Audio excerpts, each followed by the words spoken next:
Hey GenderqueerChat viewers, it's Wednesday again, and I'm Christina.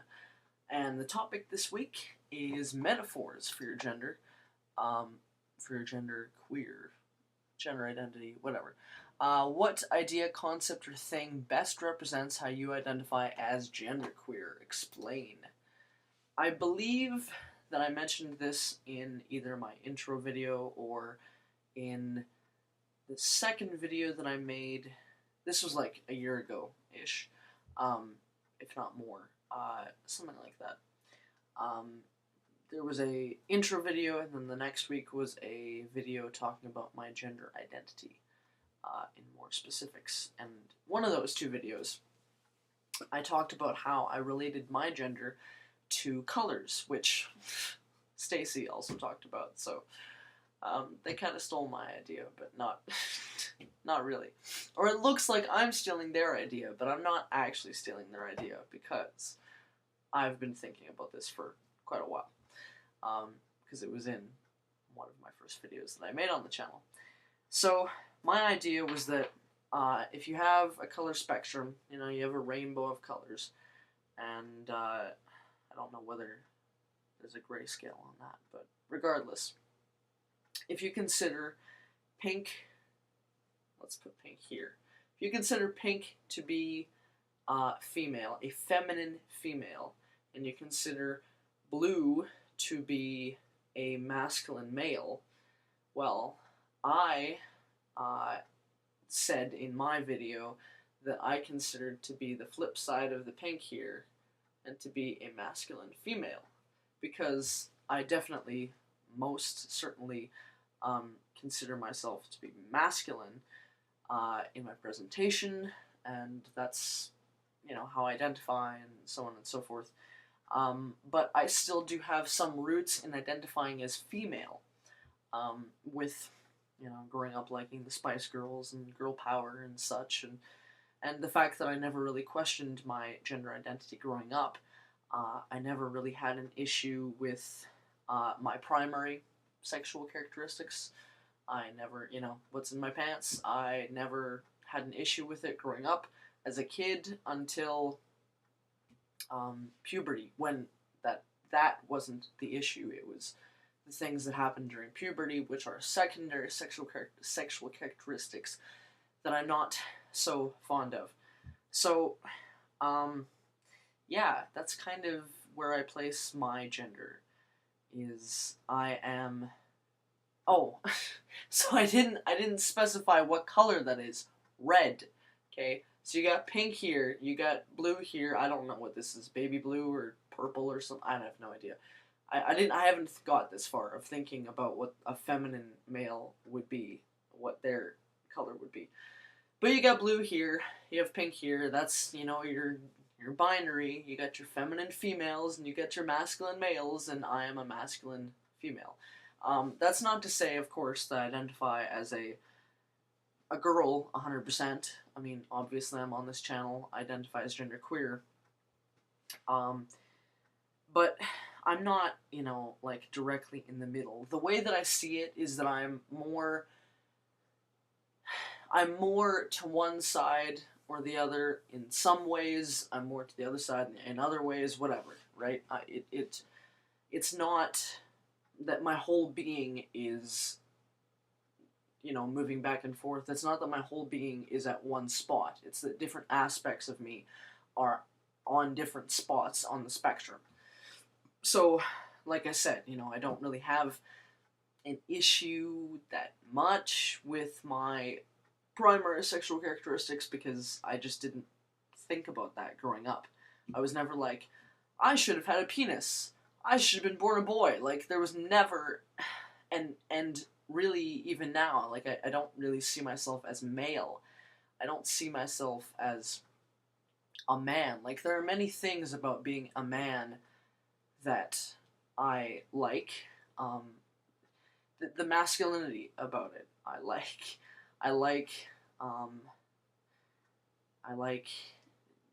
you know, and I've probably said this before. I was, during puberty, I was jealous of some of the changes that guys got during puberty.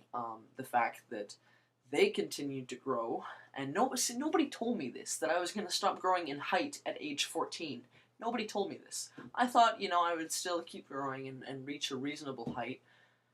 Not that my height is horrible, but, I would like to have a more androgynous height, ideally. I'm at 5'5", so it's not horrible, but, if I ever transitioned, obviously I'd be a short guy, which I'm not super happy with, because the way that I saw it was that the changes that guys got during puberty were more useful, I thought, than the changes that girls got. So, it's not that I identify as a male per se, but it's like there's things about, the male body that I want. I don't really have the lower dysphoria thing. I don't even necessarily have chest dysphoria. I mean, I do to a certain extent, but I can't see myself ever wanting a completely flat chest because I feel like something would be missing. But that being said, I'm not very fond of the size that my chest is currently, because it's a little bit much. So, so things that I was jealous of. The fact that they got more muscle, and that they got broader shoulders, and I'm thinking, why don't I get this? Why do I have to get wider hips? Why does my stomach have to come inward? What is the point of that? There's nothing useful about this in my life. Like, okay, I know you have, if you're gonna bear children, that's fine, and maybe I will one day, I don't know yet. But just, if I want to be an active person, if I want to do more things, conquer things, it sucks. So that's where my dysphoria stems from too. Anyway, so that's where kind of my gender identity sits, and the point of my metaphor, of the color metaphor of, here's your masculine male, here's your feminine female, here's blue, here's pink, here's, I don't know, like I said, purple, baby blue, turquoise, no, I don't know, whatever, doesn't matter. Violet, purple, let's say purple, maybe, something like that, I don't know. Feminine man, let's say, is purple. Let's say that. Feminine male. Because man is a gender role, so I'm talking about biological sex, male. And I'm here. I'm red. And I've always identified with the color red, just in general, growing up as a kid. I liked it. Whether that was a gender thing, I don't know. See, it's funny. I grew up, I liked red. I saw red and blue as opposites, and yet I didn't really think about the whole pink versus blue gender binary. I thought of red versus blue. That's the funny part, and then I grew up with the whole, girl power thing, and then, girls are allowed to be, independent and self-sufficient and all this stuff, and so, yeah, I don't know. I guess that's kind of, that's just who I am. Just the masculine female, for lack of a better term. Even though that's not entirely correct, but that's what I'll kind of go with for now, to make it simple. So, if that all makes sense, hopefully that all made sense. Good enough to answer the topic. Any questions, you can probably revert back to my other videos that I made like a year ago. And I'm sure that I talked about it lots then. So, I've rambled on and on about my gender identity. And, I didn't want to stray from the topic too much, but that was my vast expansion on how I relate a lot to the color metaphor that I came up with. So there's a bonus question this week of what is your favorite article of clothing or jewelry or accessory? Favorite article of clothing, I like t-shirts, I like button-up shirts, actually. Make me look masculine and make me pass as male sometimes, even when I'm not binding. Surprise, surprise. So I own a few button-up shirts and plaid shirts and whatnot, and no, they're not all plaid. Anyway, button-up shirts. Usually I'll have a t-shirt or something underneath, and then a button-up shirt, and not all the time. I'm just, when I want to look super masculine, that's what I'll wear. Yeah, so those are cool.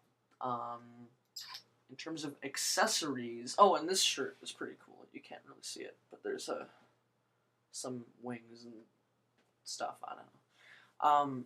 Yeah, it's a fairly masculine looking shirt, so it's pretty cool. Favorite accessory or piece of jewelry? I don't really wear that much jewelry. I do not never have had any piercings, so that's one thing. I don't really do that. I like necklaces sometimes, but I haven't been wearing them lately. For the most part, my favorite thing are, in terms of accessories, just watches. It feels manly to wear a watch. When you get the right watch, obviously. It's not gonna, let's just buy a bunch of women's watches. No, it feels super manly. I'm not that secure in my masculinity currently. However, that being said, I did buy a couple of women's watches a little while ago. And if you can see them, because apparently women's watches with big faces are totally in right now. So I'm assuming most people don't realize that. So to me, these watches look masculine enough for me, for my personal style, because of the large face. And there's little diamonds and stuff, and well, they're not actual diamonds. I got these from Walmart for $20 each. They're not diamonds, I can assure you. And then I have another watch here, which is red, which is awesome because I love red. And that was a men's watch, I believe. But yeah, these women's watches, it's the thing is that they have just enough flair for when I'm feeling a little bit I want to be, showing off or whatever. I don't necessarily consider them to be all that feminine. But if I want to have that little, I guess, feminine flair to my look, then that's about it. That is about it. So, yeah, I'm not really okay with wearing women's clothing, but apparently I'm okay with wearing women's watches if they don't look too feminine for me. So, I'm sure I've rambled on and on enough for this video, so I will catch you guys next week. Ciao.